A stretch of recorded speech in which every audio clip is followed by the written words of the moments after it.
ఉపేంద్ర గారు ఇప్పుడు చాలా రోజుల తర్వాత మళ్ళీ ఆయన డైరెక్షన్లో ఒక మూవీ అయితే తీశారు. అదే 'యుఐ' అనమాట. ఈ మూవీ డిసెంబర్ 20వ తేదీన గ్రాండ్గా రిలీజ్ కాబోతుంది. అయితే ఆయన డైరెక్షన్ వదిలేసి చాలా సంవత్సరాలు అవుతుందన్నమాట. అప్పట్లో ఆయన చాలా అంటే చాలా మంచి సినిమాలు తీశారు. అని సో చాలా కల్ట్ సినిమాలు తీశారని చెప్పాలి. ఇప్పటికీ ఆయన మూవీస్కి ఆయన డైరెక్షన్కి ఒక సపరేట్ ఫ్యాన్ బేస్ ఉంటుందన్నమాట. ఓన్లీ కన్నడ ఇండస్ట్రీలోనే కాదు, మన తెలుగు రాష్ట్రాల్లో కూడా ఆయన డైరెక్షన్కి ఆయన యాక్టింగ్కి ఒక సపరేట్ ఫ్యాన్ బేస్ ఉంటుంది. ఆయన మూవీస్ కోసం ఎదురు చూస్తూ ఉంటారు. ఆయన మేనరిజం కూడా డిఫరెంట్గా ఉంటుంది అనమాట. ఆ మేనరిజంకి ఇక్కడ ఒక సపరేట్ ఫ్యాన్ బేస్ అయితే ఫామ్ అయింది.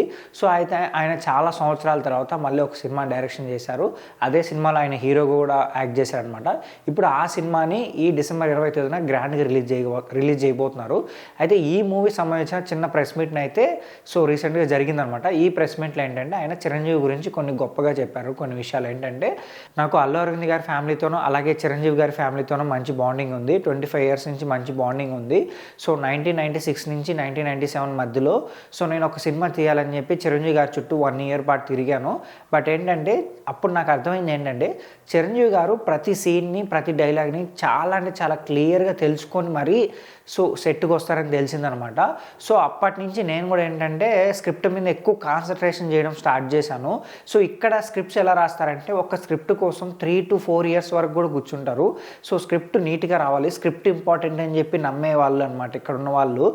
అక్కడ ఏంటంటే మేము జస్ట్ స్క్రిప్ట్ రాసేసుకొని మూవీ చేసేస్తూ ఉంటాను. నేను కొన్ని మూవీస్ అయితే అలా చేసేసాను.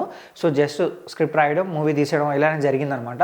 బట్ నాకు ఎప్పుడైతే ఇక్కడ ఒక ప్యాటర్న్ అలవాటైందో, ఆ తర్వాత నేను కూడా ఏంటంటే లేదు, స్క్రిప్ట్ మీద ఎక్కువ కాన్సన్ట్రేషన్ చేయాలి, స్క్రిప్ట్ మీద ఎక్కువ రోజులు కూర్చోవాలని చెప్పి ఒక స్క్రిప్ట్ కోసం చాలా సంవత్సరాల పాటు నేను ప్రిపేర్ చేస్తూ కూర్చున్నానని చెప్పి ఆయన చెప్పారనమాట. అంటే ఆయన ఎందుకు ఇంత గ్యాప్ వచ్చింది మీరు డైరెక్షన్కి అని అడిగినప్పుడు ఆయన ఏంటంటే ఇలా చెప్పుకుంటూ వచ్చారు. స్క్రిప్ట్ ఇంపార్టెంట్, స్క్రిప్ట్ ప్రిపేర్ చేయడం కోసం నాకు ఎక్కువ టైం పట్టింది. మళ్ళీ ఇప్పటి నుంచి కంటిన్యూగా అయితే నా డైరెక్షన్లోనూ అలాగే హీరోగా కూడా నేను కొన్ని మూవీస్ చేస్తానని చెప్పి ఆయన చెప్పారనమాట. అయితే ఇప్పుడు ఆయన 'యుఐ' మూవీతో వస్తున్నారు. ఈ మూవీ కూడా ట్రైలర్ చూసినప్పుడు కూడా ఏంటంటే చాలా డిఫరెంట్ వరల్డ్లోనూ అలాగే డిఫరెంట్ థీమ్తో తీసుకొస్తున్నారు. ఆయన ఏమన్నాడంటే ఒక చిన్న కంపారిజన్ ఇచ్చారనమాట. ఇప్పుడు మనం ప్రభాస్ గారిది 'కల్కి' సినిమా చూసాం కదా. ఇది మైథలాజికల్ కల్కి మూవీని మీరు ఆల్రెడీ చూసారు. ఇప్పుడు ఏంటంటే నేను తీయబోయే ఈ 'యుఐ' మూవీతో సైకలాజికల్ కల్కిని ఎలా ఉండబోతున్నారనేది ఈ మూవీలో మీరు చూడబోతున్నారని చెప్పి ఆయన చెప్పారనమాట. అంటే నాకు తెలిసి ఏదైనా ఒక డిఫరెంట్ వర్షన్ ఆఫ్ కల్కి సినిమా లాగా అనిపిస్తుంది.